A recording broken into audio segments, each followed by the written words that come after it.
to the other side of the Eurasian continent, Taiwan. U.S. House Speaker Nancy Pelosi's visit to Taiwan in 2022, and whatever has been conjecture or spoken about or debated about the parallels between China and Taiwan and U.S. Russia and Ukraine. So what do you think is the evolving U.S. stand on the Taiwan matter? Oh goodness, I don't know exactly what the Biden administration's posture is. It's been a bit confusing. But I'll give you my assessment.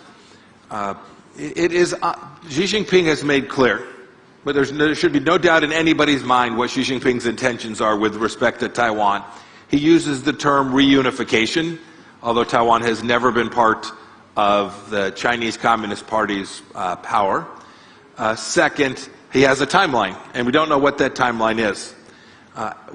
So he'll get to play his hand. We should collectively play ours, which is enormous economic might, enormous power. We should provide the Taiwanese today, not 6 months from now, not when the Chinese PLA is invading the island, or when the Chinese Communist Party's Air Force is flying around, or the Navy blockading the island. We should provide them today the tools that they need to convince and deter Xi Jinping from taking aggressive military action against Taiwan. I'm convinced it's possible to do. This is not a fait accompli. Xi Jinping simply, just much as we failed to deter Putin, we have to deter Xi Jinping from an attack on Taiwan. I'm convinced that we collectively can do that, but it can't just be an American effort. It's going to take all of us who believe that that would be a bad outcome. And I would share for everyone in this room, a military conflict in Taiwan is a global economic catastrophe.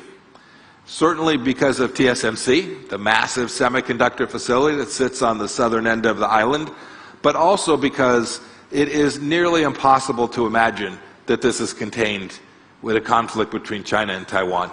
It is difficult to imagine how Japan does not become involved. When Japan becomes involved, we have a treaty guarantee with Japan.